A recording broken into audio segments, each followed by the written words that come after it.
ওম নমঃ শিবায়। আমরা ফিরলাম, আমরা আবারও একাধিক ছবি নিয়ে ফিরলাম, আপনাদের সঙ্গে ফিরলাম। আজ মহাশিবরাত্রি, তাই তো তোমরা? একেবারেই তাই। আজ মহাশিবরাত্রি এবং সেই মহাশিবরাত্রির এই পূর্ণ লগ্নে প্রত্যেকেই মহাদেবের আরাধনা রয়েছেন। ভোলে বাবা মহাদেব এবং সেই মহাদেব কথিত আছে সৃজিতা যে অত্যন্ত অল্পেতেই তিনি সন্তুষ্ট। অর্থাৎ যারা ভক্তকুল রয়েছেন যদি ভুল করেও মহাদেবকে কোনো সময় তারা ডেকে থাকেন মন থেকে প্রাণ থেকে, তাতেও তুষ্ট হন মহাদেব, এমনটাই কথিত রয়েছে, তাই না?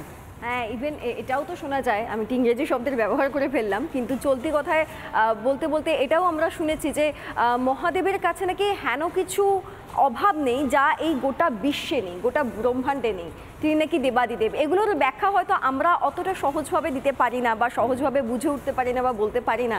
আমাদের অতিথিরা আমাদের সঙ্গে রয়েছেন, আমরা কি একবার তাদের সঙ্গে একটু কথা বলে নিই এই গোটা বিষয়গুলো নিয়ে। মানসবাবু এই মুহূর্তে আমাদের সঙ্গে রয়েছেন, রঞ্জনবাবু আমাদের সঙ্গে রয়েছেন এবং রত্না ভট্টাচার্য আমাদের সঙ্গে রয়েছেন। আমি রত্না ভট্টাচার্যের কাছে যাই, তিনি অথ রামকথার লেখিকা এবং তিনি একজন নৃতত্ত্ববিদও বটে। রত্নাদি, একটা প্রশ্ন খুব করতে ইচ্ছা করছে। বেশ কয়েকটি শিব মন্দির রয়েছে যে শিব মন্দিরগুলোকে স্বয়ম্ভু বলা হয়, মানে নিজের থেকে প্রকাশিত, স্বপ্রকাশিত এটা বলা হয়। এটার ব্যাখ্যাটা যদি একটু দেন যে এটা কিভাবে সম্ভব। মানুষের কৌতূহলী মন তো অনেক কিছু জানতে চায়, যদি এর ব্যাখ্যাটা একটু আমরা আপনার থেকে কিছুটা হলেও বোঝার চেষ্টা করতে পারি। 12টি জ্যোতির্লিঙ্গ আছে এবং সেই 12টি জ্যোতির্লিঙ্গ যে যে মন্দিরে আছে সেই জ্যোতির্লিঙ্গ স্বয়ম্ভু শিব। স্বয়ম্ভু শিব হচ্ছে শিব নিজে উঠেছেন। এখন অনেক জায়গায় এছাড়াও শিবকে দেখা যায়, যেমন মানে শিব, যে আমরা একটা বলি যে শিবকে এত জল দেওয়া হয় কেন, সবসময় শিবকে স্নান করানো হচ্ছে কেন, একটা সায়েন্টিফিক্যালি একটা বলা হয় যে শিব যে উঠেছে, শিবের ওই লিঙ্গতে প্রচণ্ড রেডিয়েশন হয়, যার জন্য বলে যে শিব কৈলাসে থাকেন কিন্তু না, মানে গায়ে কোনো বস্ত্র থাকে না, বা শিবকে সর্বদাই সে ঠান্ডার মধ্যেও জল দেওয়া হচ্ছে, মানে শিবকে সর্বদা ঠান্ডা করা হয়, সে দুধ দিয়ে, জল দিয়ে, ঘি দিয়ে। এটা যেমন একদিকে, সেই জন্য শিব জলে সন্তুষ্ট হন। আরও বেশি সন্তুষ্ট হন যদি একটু বেলপাতা, কারণ বেলপাতার একটা আলাদা বৈজ্ঞানিক ব্যাখ্যা আছে যে বেলপাতা ঠান্ডা করে, সেই দিয়ে শিবকে আরাধনা করা হয়। এখন স্বয়ম্ভু শিব মানে যেখানে শিব নিজে নিজে উঠেছেন, সেটাই আমরা বেশিরভাগ স্বয়ম্ভু শিবকেই দেখেছি জ্যোতির্লিঙ্গ মন্দিরের মধ্যে, যেমন ত্রম্বকেশ্বর, কৃষ্ণেশ্বর, তোমার কেদারনাথ, যেমন কাশী বিশ্বনাথ, যেমন তোমার সোমনাথ, তারপরে মল্লিকার্জুন, এরকম আরও মানে রামেশ্বর, এই সবই কিন্তু স্বয়ম্ভু শিব। একদমই রত্নাদেবী, আমরা তো এইরকমভাবে আপনার কাছ থেকে আরও অনেক কিছু জানার রয়েছে, আমাদের দর্শক বন্ধুরা তারাও অপেক্ষা করে রয়েছেন, আপনি আমাদের সঙ্গে থাকুন। তার আগে সৃজিতা এবং সন্তুও রয়েছে। দেখো কি সুন্দর লিঙ্গরাজ মন্দিরের ছবিটা এই মুহূর্তে আমরা দেখতে পাচ্ছি, যেখানে মহাদেবের আরাধনা এবং যে চূড়া রয়েছে সেই চূড়াতেও কিন্তু একটা বলা যেতে পারে যে মশাল নিয়ে এই মুহূর্তে পূজায়াত্রা বা সেবায়াত্রা তারা লিঙ্গরাজ মন্দিরে একেবারে সেই চূড়ায় রয়েছেন। লিঙ্গরাজ মন্দিরের সেই ছবি আমরা দেখাচ্ছি, পুরীর লিঙ্গরাজ মন্দির, এবং সেই মন্দিরেই শিবরাত্রির এই পুণ্যলগ্নে সেবায়াত্রা তারা উপস্থিত রয়েছেন। মন্দিরের একেবারে চূড়ায় মশাল নিয়ে এই মুহূর্তে সেবায়াত্রা।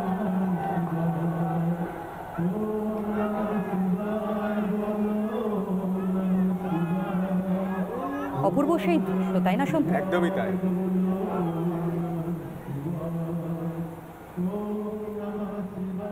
একদমই তাই তো না, সেই ছবিটা গোটা বাংলার মানুষ এই মুহূর্তে দেখছে। রত্নাদি রয়েছেন, আরও একবার রত্নাদির কাছে আমরা যাওয়ার চেষ্টা করি। রত্নাদি, দেবাদিদেব মহাদেব ব্যাদ সামান্য নিজের মুখেও জল নিয়ে এসে দেওয়ার পর, ফুল বেলপাতা না দেওয়ার পরেও দেবাদিদেব তুষ্ট হন।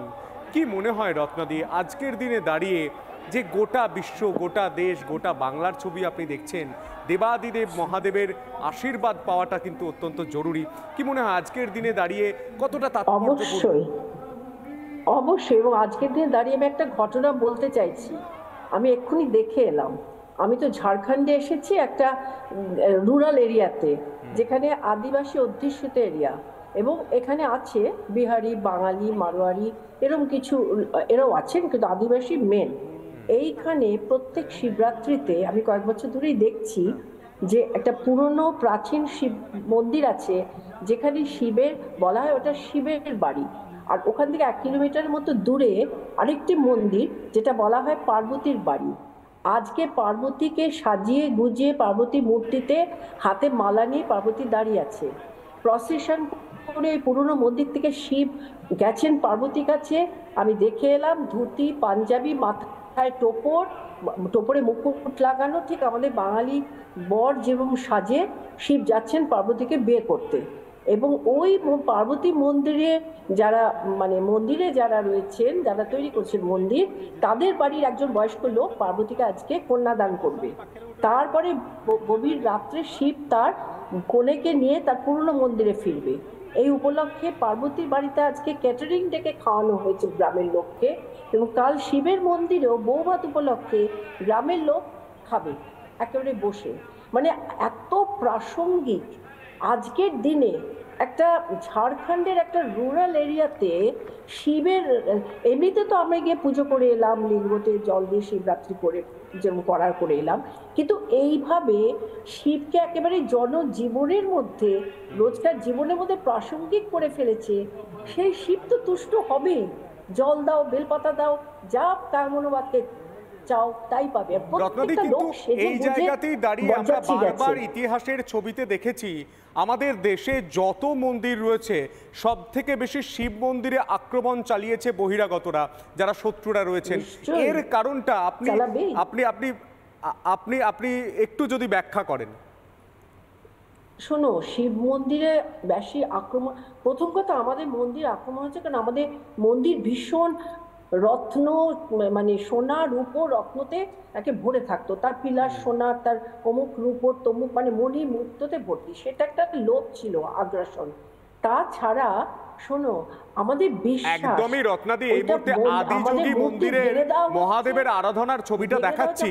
এই ছবি দেখার পর গোটা বাংলা, গোটা দেশের মানুষ তো বুঝতেই পাচ্ছেন যে প্রত্যেকের মনেই দেবাদিদেব মহাদেব রয়েছেন এবং সেই আদি যোগ রয়েছেন মহাদেবের। রত্নাদি,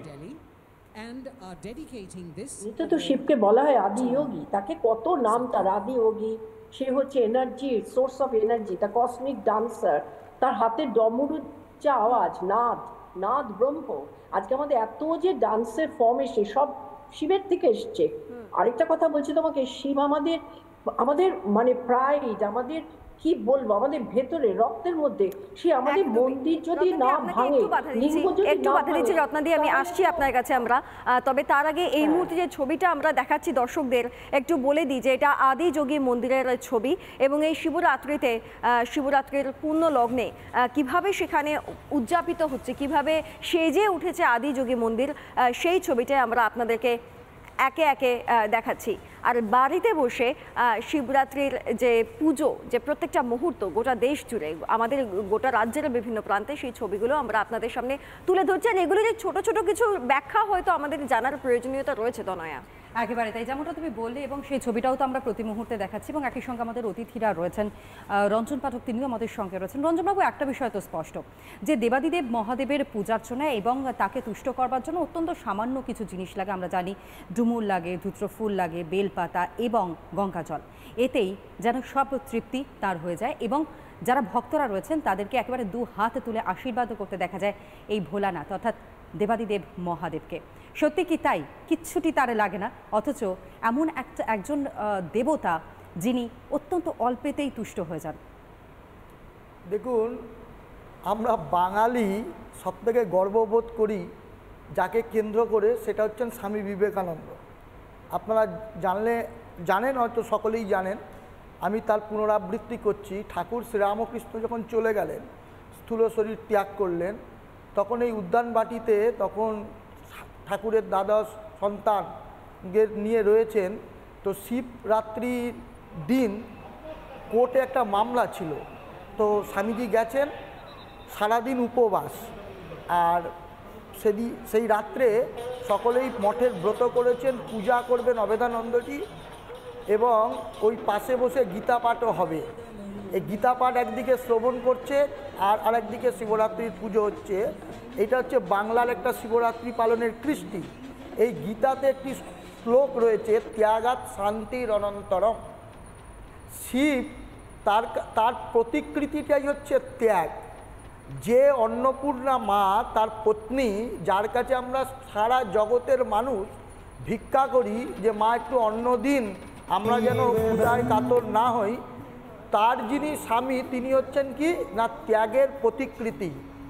আমরা যে অভাব বোধ করি সেই অভাবটা হচ্ছে আমাদের ভাবচ্যুতি। শিবের আরাধনা আমাদের মধ্যে সেই ভাবটারই জাগরণ ঘটায় যে জগতে তোমার নেই বলে কিছু নেই।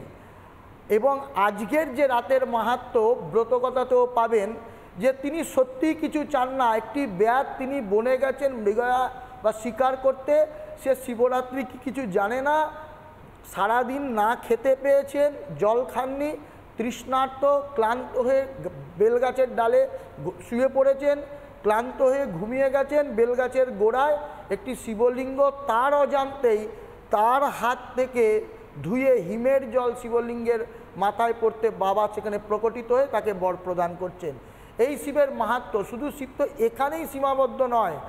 আজকের যে রাতটা নিয়ে এত আলোচনা, এত আমাদের উন্মাদনা, এর মুখ্য কারণ কি?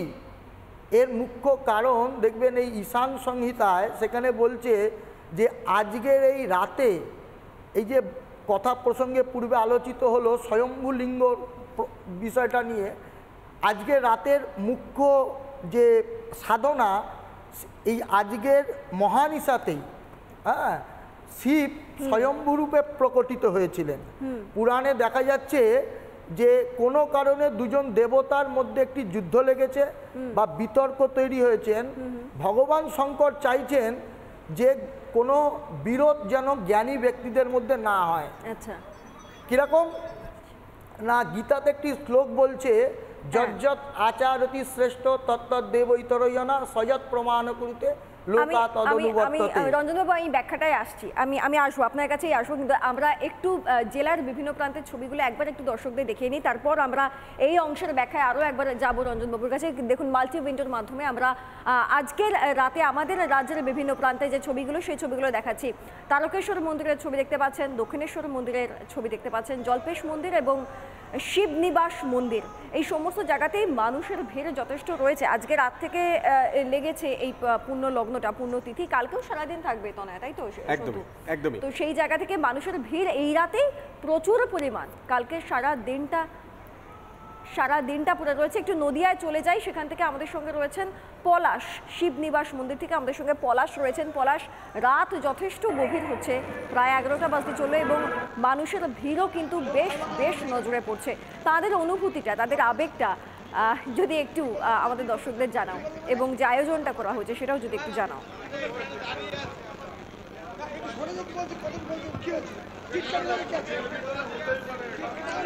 একদমই, দেখো আমি এখন যেখানে দাঁড়িয়ে আছি এটা এশিয়া মহাদেশের কিন্তু দ্বিতীয় বৃহত্তম যে শিবলিঙ্গ অর্থাৎ শিবনিবাস, এই শিবনিবাসে আমরা দাঁড়িয়ে আছি এই মুহূর্তে আমি একটুখানি মন্দিরের যে পুরোহিত, আমি একবার তার সঙ্গে একটুখানি জানবার চেষ্টা করব যে মূলত এই যে আপনাদের এটা প্রায় রাজা কৃষ্ণচন্দ্রের আমলে তৈরি হয়েছিল, কিভাবে শিব এখানে পূজিত হন, বা বলা হয় যেটা এশিয়া মহাদেশের দ্বিতীয় বৃহত্তম শিবলিঙ্গ, একটু ডিটেলসটা বলুন। এটা আমাদের এশিয়া মহাদেশের মধ্যে দ্বিতীয় বৃহত্তম শিবলিঙ্গ। শিবনিবাসটা আগে তো এটা পুরো জঞ্জগড়ের একটা দ্বীপ ছিল। কৃষ্ণচন্দ্র রাজা বর্গীদের আক্রমণ থেকে বাঁচানোর রক্ষার্থে এখানে একটি কৃষ্ণচন্দ্র মন্দির সহ একটা রাজবাড়ি প্রতিষ্ঠা করে। ঠিক আছে, এটা আমাদের কথায় আছেন। এবার শিবরাত্রির দিন এখানে অসংখ্য মানুষ আসেন।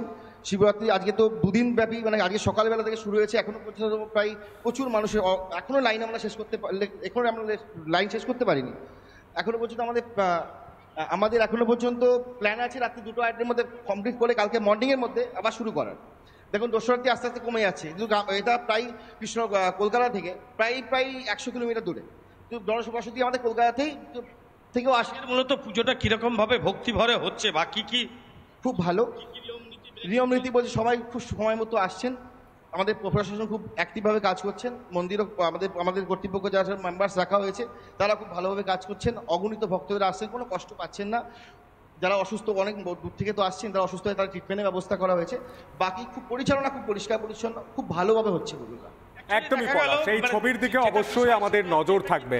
শিবনিবাসের ছবিটা আমরা দেখছিলাম, পলাশ যেমনটা তুলে ধরছিল যে এশিয়ার দ্বিতীয় বৃহত্তম শিবলিঙ্গ, সেই ছবির দিকে অবশ্যই আমাদের নজর থাকবে। বিভিন্ন জায়গার ছবি দেখাবো আজ রাতভর 12টা পর্যন্ত আপনাদের জন্য আমরা বিভিন্ন মুহূর্তের ছবি দেখবো। কিন্তু এখন সময় ছোট্ট একটা বিরতির পর ফিরে আসছি, দেখতে থাকুন রিপাবলিক বাংলা।